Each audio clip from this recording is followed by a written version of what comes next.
Oremos. Querido Deus, nós te agradecemos pelo privilégio de estarmos mais uma vez reunidos.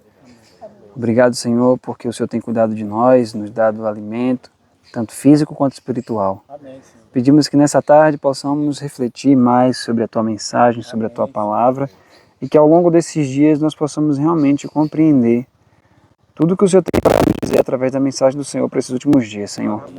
Dá-nos mais fé, dá-nos mais vigor, Senhor, para que verdadeiramente possamos compreender e levar essa mensagem ao mundo, Senhor. Amém.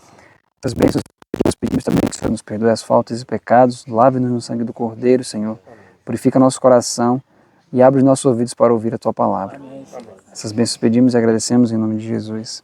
Amém, Senhor.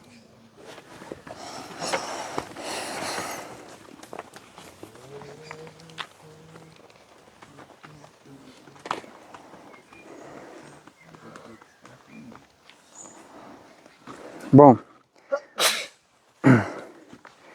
nós iremos começar a compreender, né, a mensagem do Senhor, né, para esses últimos dias através dos homens do passado. E as palestras que eu vou trazer com vocês aqui vão estar baseadas em um livreto que depois eu posso mandar para vocês em PDF. Ele ainda vai ser publicado aqui no Brasil, né, pela editora Missionários. Mas é um livreto bem pequenininho chamado Vitória em Cristo. Esse livreto, ele foi escrito por Prescott e ele sintetiza, creio eu, aqui nesse livreto, que é tão pequeno, ele sintetiza todos os problemas que nós temos enquanto cristãos e nos traz a solução para eles. Então é muito maravilhoso, eu quero compartilhar com vocês. O capítulo 1, o título é Ele me ama. Vamos abrir aqui rapidamente o livro de Apocalipse.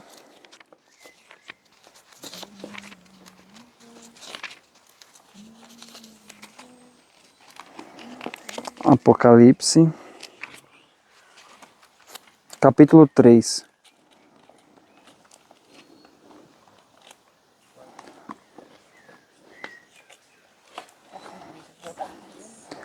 Capítulo 3, verso 9. Que agora é uma mensagem que ele entrega para a igreja de Filadélfia. Apocalipse 3, verso 9, diz assim: "E a sinagoga de Satanás, mas mentem. Eis que eu farei que venham e adorem prostrados aos teus pés, e saibam que eu te amo." Então essa frase final aqui, Jesus diz a cada um de nós. No verso 9. Olha o que Jesus diz no final: eu te amo. Então, quando Deus fala na palavra de Deus, Ele está se referindo a mim individualmente. Então veja o que Prescott vai dizer. Eu quero ler aqui com vocês. Essa apresentação de hoje ela é curtinha, que nós teremos duas hoje, que primeiro eu vou falar, depois a Roberta vai trazer também. Mas veja só o que diz logo no início do livro, que eu acho para mim isso aqui é a coisa mais linda. Ele diz o seguinte: "Isso é o que toca o meu coração. Sempre foi fácil para mim acreditar que Deus ama o mundo e que Jesus ama a sua igreja, mas eu nunca conseguia ver motivo algum para Ele me amar. No entanto, descobri que não há motivo, pelo menos no que me diz respeito. A explicação é simples o suficiente, quando olho para Ele e não para mim mesmo. Ele é amor. O amor é o amor da sua vida. Ele vive. Ele ama porque vive. Seu amor não busca o digno, mas o indigno. Portanto, Ele me ama." Então ele já começa o livro exatamente falando justamente sobre o amor de Deus. É muito comum a gente pensar, né? Deus amou tanto o mundo, né? Que Ele entregou o seu Filho. E a gente sabe disso, a gente entende isso, a gente fala disso, prega isso.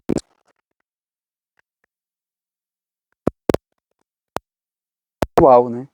Deus me amou de tal forma que Ele entregou o seu Filho por mim, individualmente. E aí ele diz: Jesus lida conosco como indivíduos. Seu coração é grande o suficiente, seu amor é grande o suficiente, seu conhecimento é abrangente o suficiente para ter um contato pessoal com cada um. Ele me conhece pelo nome, assim como chama todas as inúmeras estrelas pelos seus nomes. Ele conhece minhas experiências. Ele se compadece de mim, minhas provas e tentações. Ele me ama como se eu fosse o único objeto de seu amor. Ele cuida de mim como se não houvesse outro para cuidar. Posso contar a ele os meus problemas e ele ouve como se eu fosse o único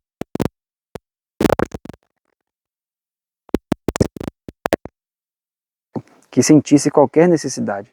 Ele é meu, como se eu tivesse direitos exclusivos sobre ele. Veja só. Então, aqui logo no início, ele vai trazer justamente uma das coisas principais no cristianismo, que é enxergar Jesus como um salvador pessoal, e não apenas como um salvador do mundo. Jesus ele veio salvar o mundo, mas ele veio me salvar. Então, o contato que eu tenho que ter com Jesus é um contato pessoal. No livro Caminho a Cristo fala que Jesus ele lida com cada pessoa como se não houvesse nenhuma outra pessoa no mundo por quem ele houvesse de morrer. Então é um contato particular e individual. Então o início da nossa caminhada deve ser assim, olhar para Jesus como um salvador pessoal. Eu posso contar para ele os meus problemas, desde os menores até os maiores. Muitas vezes a gente pensa assim, não, Deus ele tem muita coisa para fazer, muita gente para ele estar cuidando, muitos problemas para resolver. Eu não vou ficar contando besteira do meu dia a dia. Eu não vou ficar contando coisas comuns, né, do meu dia a dia, às vezes coisas que para mim é coisa pequena assim que eu mesmo posso resolver. Mas na verdade, a gente pode ter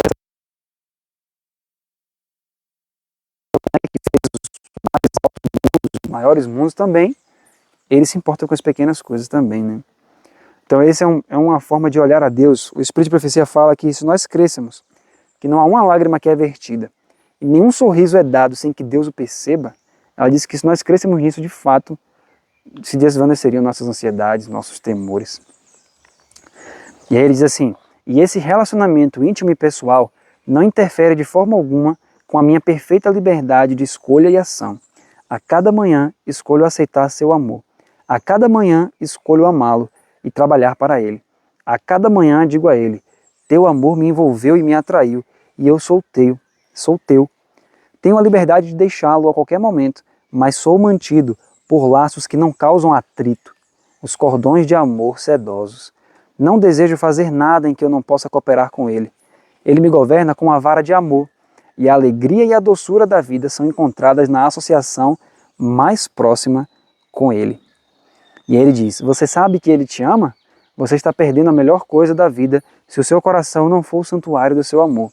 Lembre-se, ele te ama assim como me ama. E aí ele cita um hino no final que diz, coisas maravilhosas na Bíblia eu vejo. A mais querida é que Jesus me ama. Então, esse é o relacionamento. Então, vamos abrir aqui Salmo capítulo 5.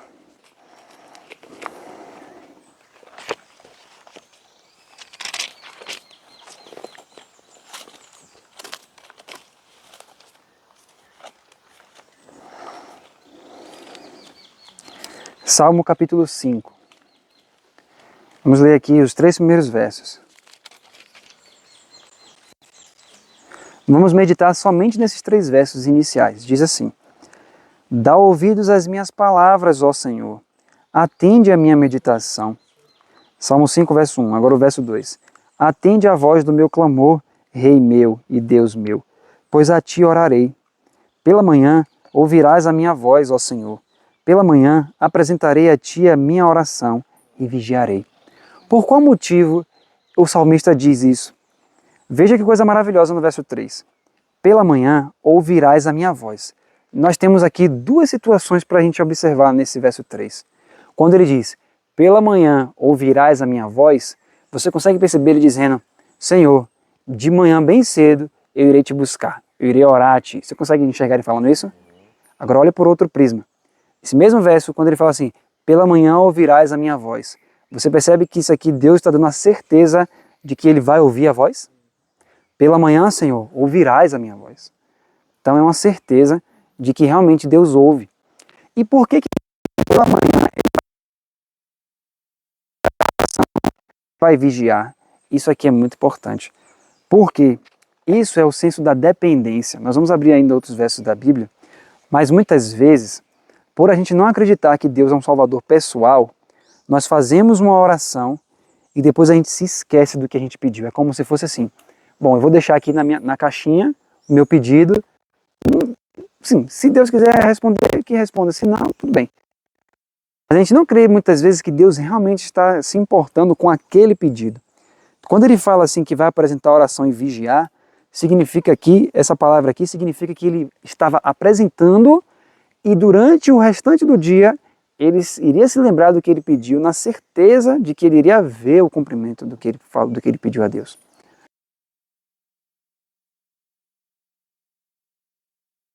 Vamos ler aqui Isaías. Vamos abrir nossa Bíblia aqui no livro de Isaías, capítulo 54.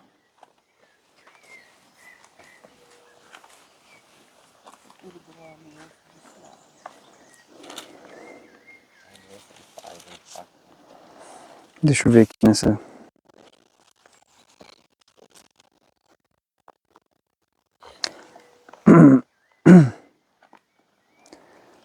Todos acharam? Vamos ler aqui Isaías capítulo 54 e depois nós vamos voltar para outro capítulo também. Veja só o que é que Deus diz aqui no verso 10. Porque os montes se retirarão e os outeiros serão abatidos, porém a minha benignidade não se apartará de ti, a aliança da minha paz não mudará, diz o Senhor que se compadece de ti. Então veja, Deus fala assim, ó, a aliança da minha paz não muda. Ainda que os montes se...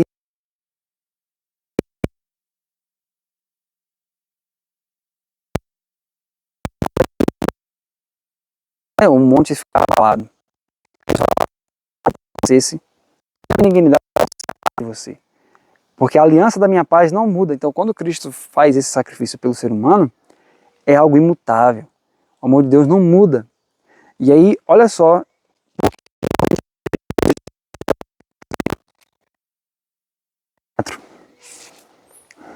Isaías capítulo 50, verso 4, diz assim: o Senhor Deus me deu uma erudita, para que saiba dizer seu tempo, uma boa palavra ao que está cansado. Desperta-me o ouvido, para que ouça como aqueles que aprendem. Então, veja que de manhã o salmista fala assim, o Senhor vai ouvir a minha voz pela manhã. O livro de Isaías fala que o que acontece durante o dia?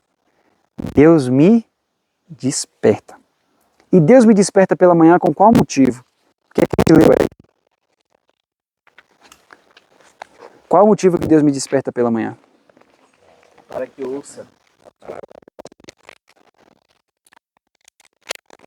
ouvir como era o dito.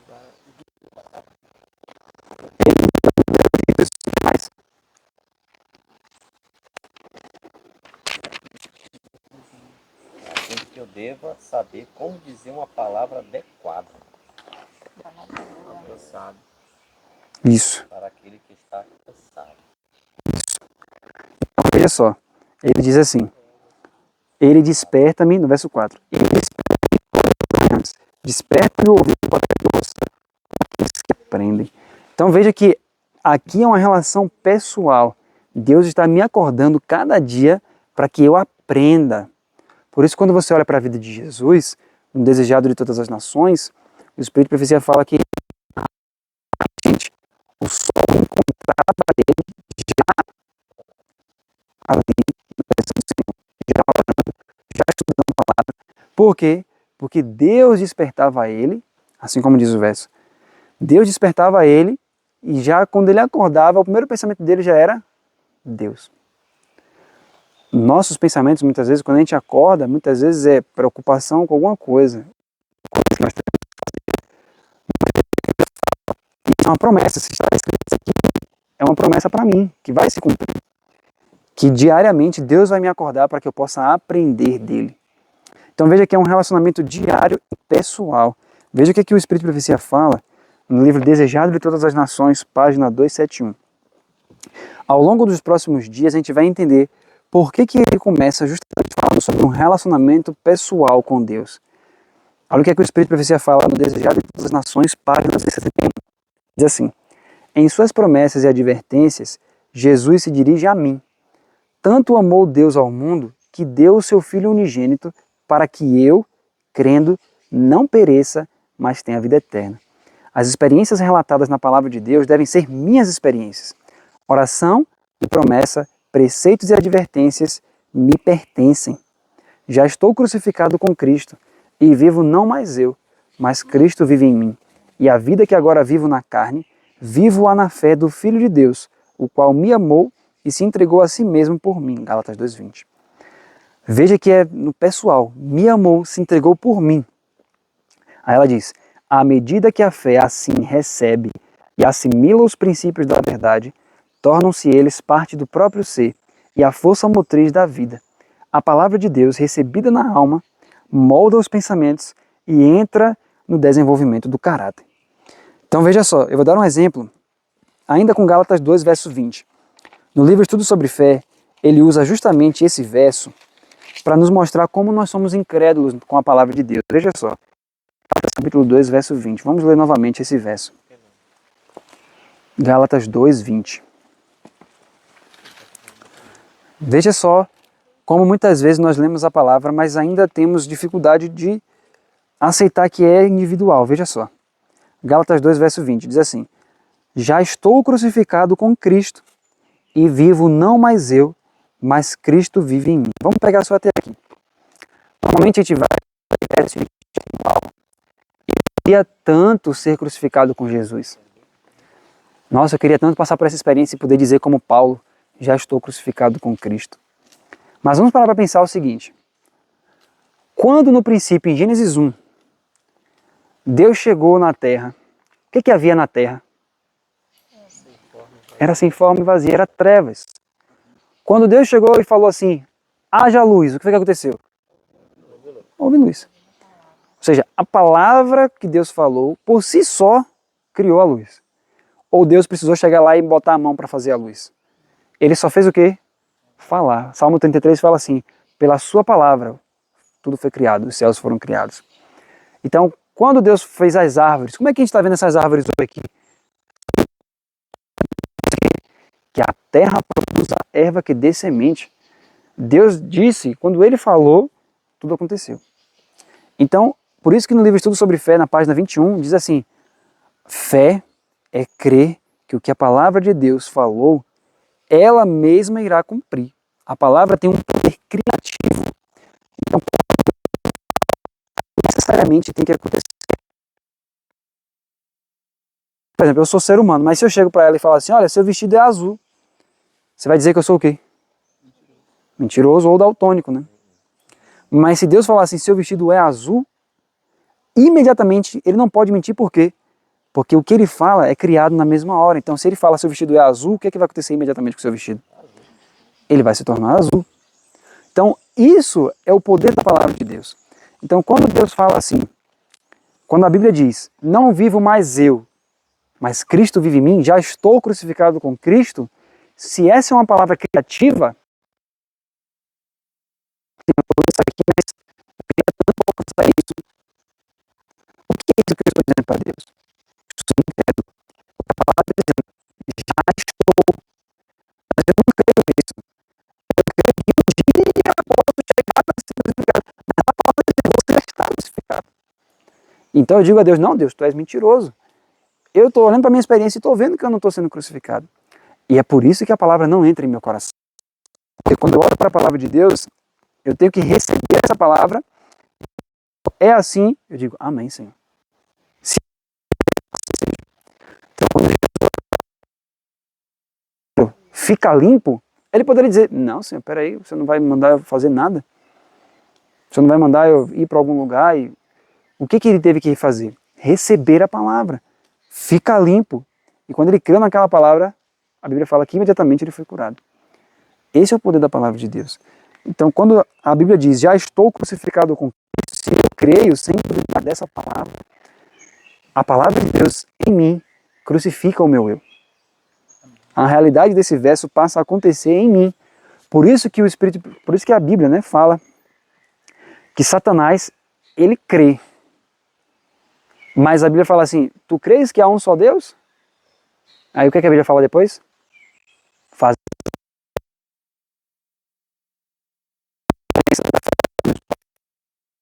Porque eles creem em todas as doutrinas, os demônios quer ver alguém melhor. O demônio sabe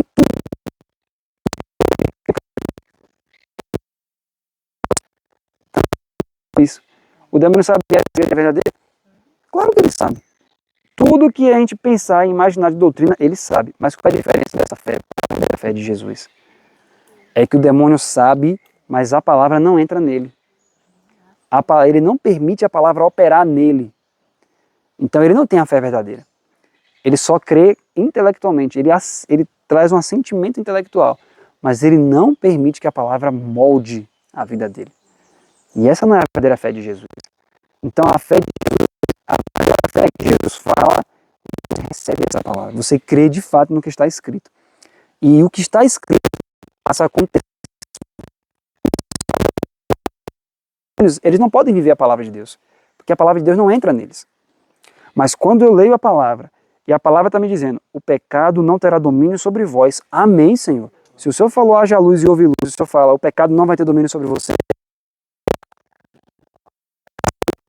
É assim que está escrito.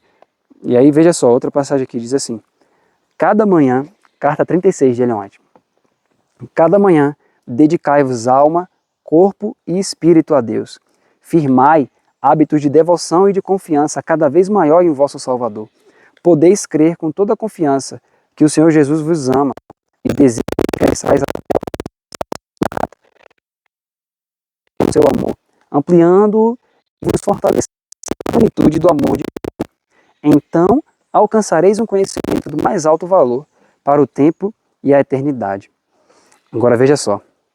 Por mais que um pastor ame suas ovelhas, desejado página 483, por mais que um pastor ame suas ovelhas, ama ainda mais seus próprios filhos e filhas.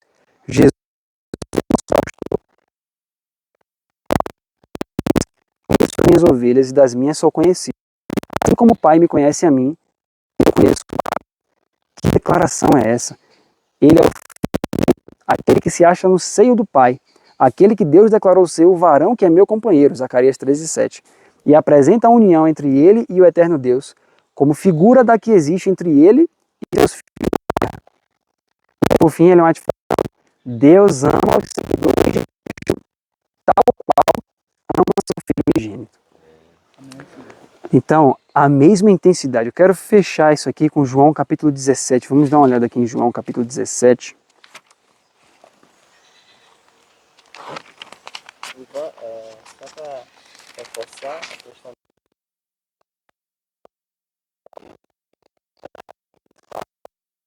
Assim como desce a chuva e a neve do céu, e para lá não torna, mas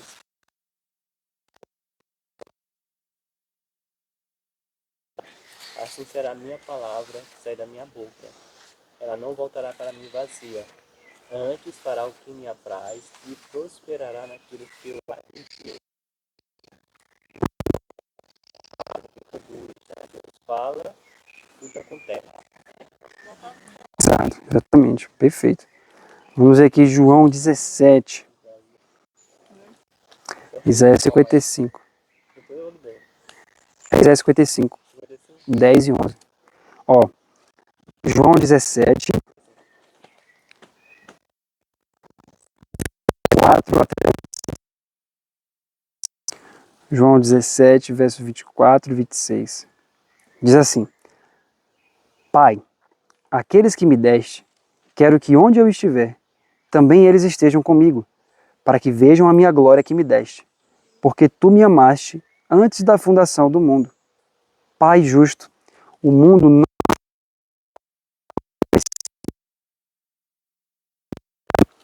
e eu lhes fiz conhecer o teu nome, e lhe o farei conhecer mais, para que o amor com que me tens amado esteja neles, e eu neles esteja. Olha a oração, para que o amor com que me tens amado esteja neles. Então essa foi a oração de Jesus, ou seja, em outras palavras, Pai, a mesma intensidade de amor com que o Senhor ame a eles. Você percebe isso, queridos? Então, a base para a gente começar a entender as coisas é isso. Porque às vezes a gente começa a compreender que temos que vencer o pecado, que Jesus veio na nossa natureza, mas o princípio das coisas é o seguinte: chegar a um estado de perfeição ou a um estado de vitória sobre o pecado, mas não sabemos quem é Deus. Não sabemos qual a relação que Ele tem para comigo. E isso é a primeira coisa. A primeira coisa é, Deus me ama como Ele ama seu Filho unigênito. Isso é importantíssimo. Como Salvador, tem uma passagem que fala assim, que essa mensagem, muitos perderam Jesus de vista. Percebe? Eles perderam Jesus de vista. Foi semelhante ao que aconteceu com Maria e José. Vocês já devem ter lido no Desejado, quando Jesus era criança, eles estavam ali no templo, todo mundo ali na festa e tudo, aí reuniu os amigos, todo mundo conversando ali, por isso, só se viu uma vez no ano. Jesus ficou no templo, e aí eles voltam para casa e conversam com os amigos, porque isso, porque aquilo, outro. Quando ela foi se dar conta, cadê Jesus? Já estava distante de Jesus. E aí Ellen White fala que demorou 3 dias para eles encontrarem Jesus novamente. E ela fala que talvez para nós pode ser que demore mais ainda. Então, essa é a primeira coisa. Encontrar Jesus, saber quem é Jesus em minha vida. Porque nós vamos falar em outra palestra, uma coisa é você crer sobre Jesus, outra coisa é você crer em Jesus. Jesus precisa ser para nós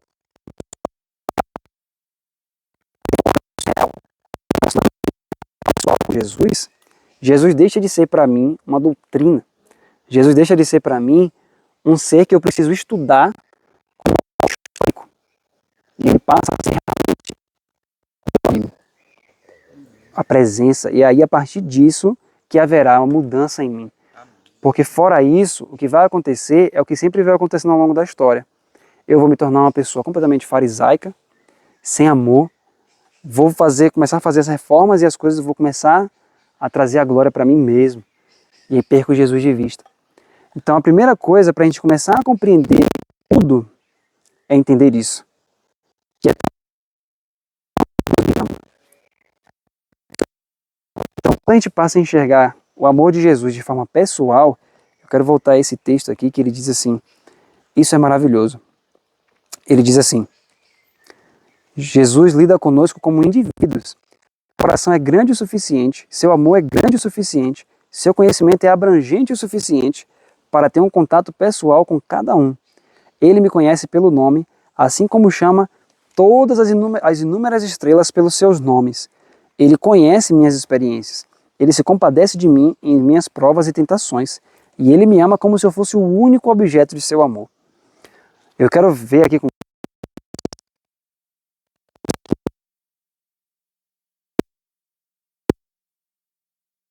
momento com esse texto.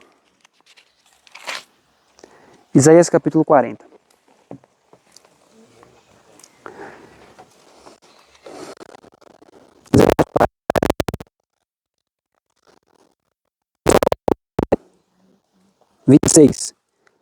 Isaías 40, verso 26, e depois ele fecha com o verso 27. Diz assim, levantai ao alto os vossos olhos e vede quem criou estas coisas. Foi aquele que faz sair o exército delas, segundo o seu número, falando das estrelas, né? Ele as chama todas pelos seus nomes, por causa da grandeza das suas forças, e porquanto é forte em poder, nenhuma delas faltará. Então veja só, no verso 26, ele chama a atenção e diz assim, olhe para cima. Quando você vê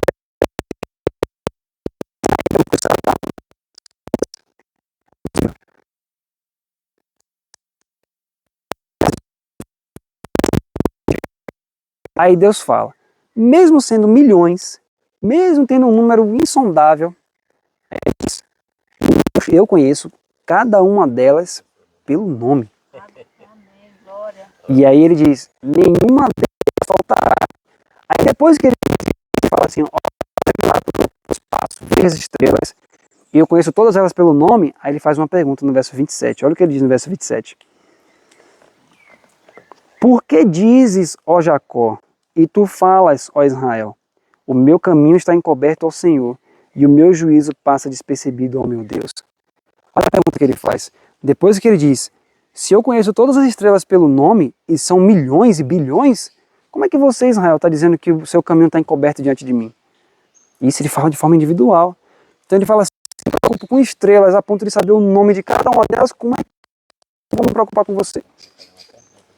Isso aqui é uma pergunta que ele está fazendo. Então, aí ele termina no verso 28. Não sabes, não ouviste que o eterno Deus não se fatiga? É insondável ser entendido. E aí no verso 31 diz assim, mas os que esperam no Senhor renovarão as forças, subirão com asas como águias, correrão e não se cansarão, não se fatigarão. Por que ele diz isso? Veja, ele fala dos jovens. Os jovens podem se cansar, mas quem espera no Senhor vai renovar suas forças. Um dos maiores exemplos disso é quem? Caleb. Caleb confiou na palavra do Senhor. Quando Deus falou, vocês vão entrar, ele falou, amém, Senhor, é exatamente isso. Ah, mas as circunstâncias estão completamente contrárias. Mas se o Senhor falou, é isso aí. Quantos anos Caleb tinha da outra vez? Quem já viu? 80. E o vigor dele estava como de um jovem. Mas por que o vigor dele estava daquele jeito? Porque ele creu na palavra. Quando ele creu na palavra, ainda que ele tivesse 80 anos, ele tinha força suficiente para poder entrar. Então, queridos, esse primeiro é importante que isso fique na memória. Cristo ama cada pessoa de forma individual. Tem um enquanto Deus criava as estrelas, os mundos, todas as galáxias, ela diz assim, ó, nunca houve um tempo em toda a eternidade, olha só que forte, nunca houve um tempo em toda a eternidade em que a humanidade não estivesse na mente de Deus. Amém. Glória. Então, ou seja, nunca houve um tempo em que cada pessoa, de forma individual, saiu da mente de Deus. Nunca houve esse tempo. Nunca, nunca, nunca. Imagina quando a gente vê a complexidade das galáxias, a complexidade das estrelas, saber que Deus já pensava em mim ao criar aquilo, aí você entende como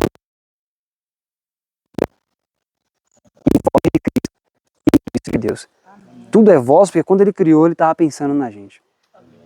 Então tudo é nosso. Percebe? Então, todas as coisas que foram criadas, cada uma delas, Deus já pensava em nós. Deus já pensava em mim de forma individual. Então, saber que nunca houve um tempo, então mesmo antes de eu nascer, Deus já pensava em mim.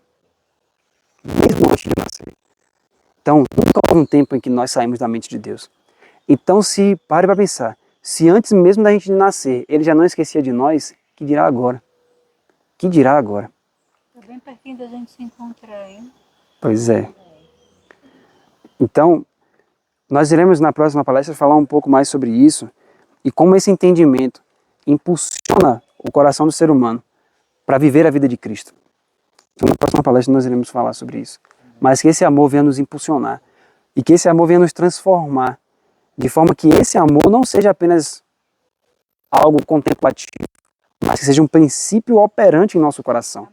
Para que em nosso coração opere o amor de Cristo verdadeiramente. Em nome de Jesus.